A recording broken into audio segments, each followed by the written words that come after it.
នីតិថ្ងៃត្រង់ចង់ដឹងរីស័យខ្ញុំយ៉ាងណាតាមរយៈនីតិថ្ងៃត្រង់ចង់ដឹងរីស័យខ្ញុំយ៉ាងណាបានវិលមកជួបអស់លោកនាងកញ្ញាសាជាថ្មីម្ដងទៀតហើយដើម្បីកុំឲ្យអស់លោកនាងទន្ទឹងរង់ចាំយូរខ្ញុំលោកគ្រូមកទឹកសុខដំក៏សូមជាងនឹងអញ្ជើញសម្ដេចទ្រង់អ្នកអង្គម្ចាស់អ្នកអុកញ៉ាលោកជំទាវលោកស្រីនាងកញ្ញាយាងសន្តាប់ជាងតតស្ដាប់ទស្សនាពីនីតិយើងតាមរយៈថ្ងៃត្រង់ចង់ដឹងរីស័យខ្ញុំយ៉ាងណាដូចតទៅបាទជាដំបូងនេះខ្ញុំបាទក៏សូមបង្វែរអារម្មណ៍របស់អស់លោកនាងកញ្ញាទទួលស្ដាប់អំពីជោគជតារីស័យ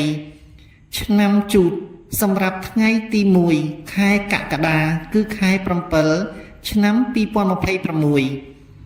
ថាតើវាសនានិងរិស័យរបស់ឆ្នាំជូតមានដំណើរការយ៉ាងណាក៏សូមអស់លោកទាំងអស់គ្នាទទួលស្ដាប់ពីការបរិយាយអត្ថាធិប្បាយពីខ្ញុំលោកគ្រូមកទឹកសុខដំដូចតទៅ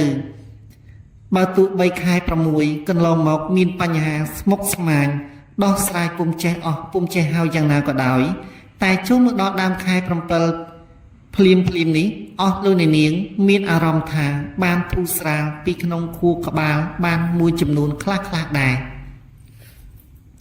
ក្នុងនោះបញ្ហាវិបត្តិហិរញ្ញវត្ថុដែលកំពុងតែស្មុគស្មាញច្រើនថ្ងៃច្រើនខែច្រើនឆ្នាំបើទោះបីជាមានបំណុលរុំខ្លួនហុំព័ទ្ធដោយទូលសក់កណ្ដាញ់ដាក់នៅលើក្បាលយ៉ាងណាក៏ដោយដោះស្រាយពុំចេះអស់យ៉ាងណាក៏ដោយក៏នៅក្នុងខែ7នេះអស់លោកនាងប្រកបជានឹងបានធូរស្រាលហើយអាចរកបានប្រាក់ដើម្បីដោះស្រាយនៅបញ្ហាបងរំលោះឬមួយក៏អាចយកប្រាក់នោះទៅសងគេបានខ្លះជាបណ្ដាជាមិនខាននៅក្នុងសង្គមគ្រួសារដែលធ្លាប់តែមានបញ្ហាប្រេះឆាកន្លងមកដូចជាស្វាមីមានស្រីនៅខាងក្រៅឬក៏ការប្រឹក្សាយោបល់មានការរកម្មរកូសឬមួយក៏ការប្រឹក្សាអំពីបញ្ហាទំនាក់ទំនងលក់ដូររកស៊ីឬមួយក៏ធ្វើអ្វីក្នុងសង្គមគ្រួសារមិនសូវសមប្រកបស្វាមីនិយាយទៅកាន់ភរិយាស្ដាប់គ្នាមិនបានរីឯភរិយានិយាយទៅកាន់ស្វាមីដើម្បីចង់ឲ្យស្វាមីជួយដោះស្រាយនៅបញ្ហាក្នុងសង្គមគ្រួសារហាក់បីដូចជាមិនចុះសម្រុងជាមួយគ្នាឥឡូវនេះខែ7នេះក៏បានធូរស្រាលច្រើនគឺមានន័យថាយោគយល់គ្នានិយាយគ្នាស្ដាប់បានហើយហាក់ដូចជាស្បើពីការដែលរៀនថាពិបាកចិត្តនោះក៏ច្រើនណាស់ដែរមានន័យថាអារម្មណ៍ពោពេញទៅដោយមនោសញ្ចេតនាយល់ចិត្តគ្នាច្រើនហើយនិយាយឲ្យចំទៅដូចជាពាក្យសាមញ្ញនិយាយថាឲ្យតែមានលុយចាយមិនខ្វះអ្វីហៅថាសុភមង្គលទេនាពេលនេះផ្កាយរិស័យរបស់អស់លោកនាងចាប់ផ្ដើមមានពន្លឺភ្លឺឡើងវិញហើយលែងស្រអាប់ដោយកាលគ្រាកន្លងមកយូរលងច្រើនថ្ងៃខែឆ្នាំនាពេលនេះឲ្យតែអស់លោកនាងគិតល្អវិជ្ជមានឈប់ខឹងឈប់ឆ្លោះឈប់គុំគួនឈប់ចងអាឃាតនោះជីវិតរបស់អស់លោកនាងមានសភាពស្រស់បំព្រងឡើងវិញហើយមិនតែប៉ុណ្ណោះការស្វាស្វែងរកលុយដៃគូជីវិតនឹងបានសមតាមបំណងបើសិនជាប្រឡងចូលធ្វើការនឹងមានក្តីសង្ឃឹមគឺសង្ឃឹមថាជាប់ប្រសិនបើរកស៊ីបើកការដ្ឋានថ្មីបើកទីកន្លែងថ្មីបើកហាងថ្មីលក់ដូរប្រកបជានឹងមានភ្ញៀវចេញចូលច្រើនជួយជាវជួយទិញអីវ៉ាន់របស់អស់លោកនាងជាមិនខាន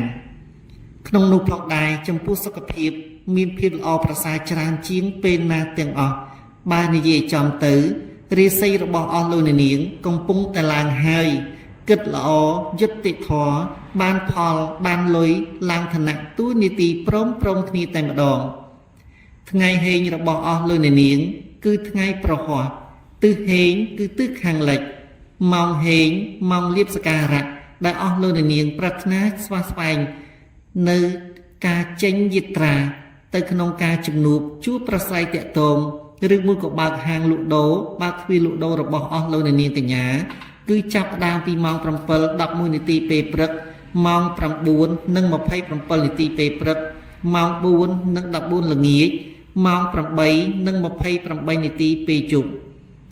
ក្នុងនោះផងដែរអស់លោកនាងគួរតែ ត្រូវឧស្សាហ៍ដឹងគុណមេត្តាបិតារបស់អស់លោកអ្នកនាងព្រមទាំងជួយឧបត្ថម្ភពួកគាត់ឲ្យសមទៅសមត្ថភាពដែលអស់លោកអ្នកនាងមានប្រកាសជាអស់លោកអ្នកនាងរកស៊ីនិងធ្វើការអ្វីប្រកាសជាបានសម្រេចដោយសេចក្តីបំណងបងប្រាថ្នាយុគ9នេះមានរយៈពេល20ឆ្នាំនោះអស់លោកអ្នកនាងប្រកាសជានឹងរួចផុតទុក្ខទោសនៃវិបត្តិលុយកាក់ហើយរួចផុតអំពីស្រមោលអពមង្គលជាមិនខានមិនតែប៉ុណ្ណោះខ្ញុំលោកគ្រូមាត់ទឹកសូមសន្យាថាឆ្នាំជូតរបស់អស់លោកអ្នកនាងក្នុងថេរវេលាចន្លោះ20ឆ្នាំនេះប្រកាសជានឹងคล้ายទៅជាកម្ពុជាអ្នកមានដោយបំណងពងប្រាថ្នារួចផុតអំពីស្រមោលអពមង្គលប្រសិនបើជានារីពោះម៉ាយឬមួយក៏ជាបរោះដែលជានារីមេម៉ាយឬមួយក៏ជាបរោះពោះម៉ាយបាទប្រកាសជានឹងបានជួបគូស្នេហ៍ដែលចៃដន្យហើយសំប្រកបលែងអភ័ព្វស្នេហ៍ដោយការគ្រាមុនទៀតហើយចំពោះយុវវ័យដូចជាក្រមុំនិងកំឡោះប្រកាសជានឹងបានជួបគ្នាក្នុងទំនាក់ទំនងល្អចាប់ដៃកសាងសុភមង្គលហើយសំតាមបំណងនឹងរួមរស់ជាមួយគ្នារហូតដល់ថ្ងៃអវសាននៃជីវិតហើយនឹងคล้ายទៅជាកម្ពុជាអ្នកមានរួចផុតអំពីអ្វីមួយហៅថាក្រឬមួយក៏ផុតអំពីទុក្ខលំបាកដោយសារតែអ្នកទាំងពីរចាប់ដៃគ្នាយល់ចិត្តគ្នាហើយខំប្រឹងប្រែងរកនៅភាពចន្លោះប្រហោងបំបត្តិចោលនៅស្រមោលអពមង្គលបំបត្តិចោលនៅភ័យទុក្ខព្រួយកង្វល់ហើយត្រូវខិតខំដោះស្រាយមានគោលដៅច្បាស់លាស់ក្នុងដំណើរជីវិតបំពេញនៅចំណេះជំនាញសមត្ថភាពរបស់អស់លោកអ្នកនាងប្រកាសជានឹងคล้ายទៅជាកម្ពុជាអ្នកមាននាយក9នេះជាមិនខានមុននឹងខ្ញុំលោកគ្រូពិជ័យហារាកម្មាមទឹកជម្រាបលាក៏សូមជម្រាបដល់អស់លោកអ្នកនាងម្ដងទៀតថាបាទរាសីរបស់ឆ្នាំជូតសូមជម្រាបហើយជម្រាបទៀតចាប់ពីថ្ងៃទី1ខែកក្កដាឬមួយក៏ខែ7 2026នេះតទៅរាសីរបស់អស់លោកអ្នកនាងកញ្ញាចាប់ផ្ដើមឡើងហើយបាទគឺចាប់ផ្ដើមឡើងមែនហើយលេខសំណាងរបស់អស់លោកអ្នកនាងកញ្ញាបាទគឺលេខ108សូមអញ្ជើញសែចេញម្ដងភ្លាមដើម្បីទទួលជោគជ័យលាភសំណាងល្អក្នុងដំណើរជីវិតរបស់អស់លោកអ្នកនាងរីឯពណ៌សំណាងថែមទៀតនោះគឺពណ៌ផ្កាត្របែកព្រៃនិងពណ៌ខ្មៅអស់លោកអ្នកនាងកញ្ញាប្រិយមិត្តពុកម៉ែអ៊ំពូមីងបងប្អូនជាទីមេត្រីប្រិយមិត្តអ្នកស្ដាប់ជាទីស្នេហាទាំងក្នុងប្រទេសនិងក្រៅប្រទេសប្រសិនបើអស់លោកអ្នកនាងមានបំណងចង់ឲ្យខ្ញុំលោកគ្រូមាត់ទឹកសុខឧត្តមទូទីជោគជតារិស័យជូនបាទកុំភ្លេចអញ្ជើញទំនាក់ទំនងលើកទូរស័ព្ទភ្ជាប់ Telegram